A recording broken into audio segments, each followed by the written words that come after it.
महाराष्ट्र में मुख्यमंत्री उद्धव ठाकरे और शिवसेना नेताओं की सारी हनक हवा हो चुकी है और अब उद्धव ठाकरे बगावत रोकने के लिए अपनी पत्नी रश्मि ठाकरे को आगे कर चुके हैं।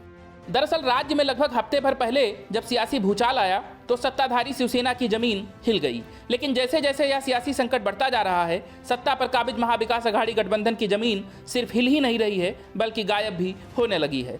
शुरुआत में सीएम उद्धव ठाकरे से लेकर शिवसेना नेता संजय राउत और एनसीपी मुखिया शरद पवार तक ने अपने सारे घोड़े खोल दिए और ये दिखाने की कोशिश की कि वे सब संभाल लेंगे, लेकिन बढ़ते वक्त के साथ उन्होंने हथियार डाल दिए हैं और मामला संभालने के लिए अब उद्धव ठाकरे अपनी पत्नी रश्मि ठाकरे के सहारे आ चुके हैं।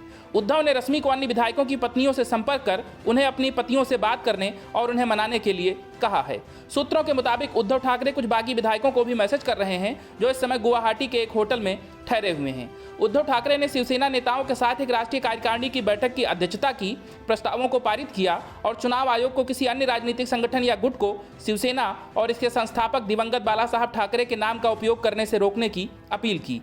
मौजूदा राजनीतिक संकट की शुरुआत बागी शिवसेना नेता एकनाथ शिंदे ने की थी, जो कई विधायकों के साथ एमएलसी चुनाव परिणाम आने के बाद शिवसेना सुप्रीमो के संपर्क से दूर हो गए थे। वे फिलहाल गुवाहाटी के एक होटल में डेरा डाले हुए हैं। तब से निर्दलीय समेत कई बागी विधायक खेमे में शामिल हो चुके हैं। बता दें कि शिवसेना के असंतुष्ट विधायक दीपक केसरकर ने शनिवार को कहा था कि विधायक दल में बागी गुट के पास 2/3 बहुमत है। उन्होंने महाराष्ट्र के वरिष्ठ मंत्री एकनाथ शिंदे को अपना नेता चुना है। हमने अपने समूह का नाम शिवसेना बाला साहब रखने का फैसला किया है क्योंकि हम उनकी विचारधारा में विश्वास करते हैं। उन्होंने कहा कि हमने शिवसेना नहीं छोड़ी है। यह फैसला ऐसे समय में आया है जब मुख्यमंत्री उद्धव ठाकरे शिवसेना की कार्यकारिणी की बैठक कर रहे थे। महाराष्ट्र विधानसभा की कुल ताकत 287 है और विश्वास मत की स्थिति में बहुमत 144 है। शिवसेना, एनसीपी और कांग्रेस के सत्तारूढ़ गठबंधन के पास 169 सीटें हैं। यदि शिंदे के नेतृत्व वाले विधायक इस्तीफा देते हैं तो महाविकास अघाड़ी की ताकत बहुमत के निशान से नीचे आ जाएगी, जिससे उद्धव ठाकरे के नेतृत्व वाली सरकार गिर जाएगी।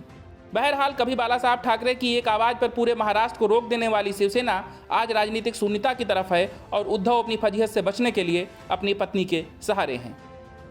Bureau report, news of India.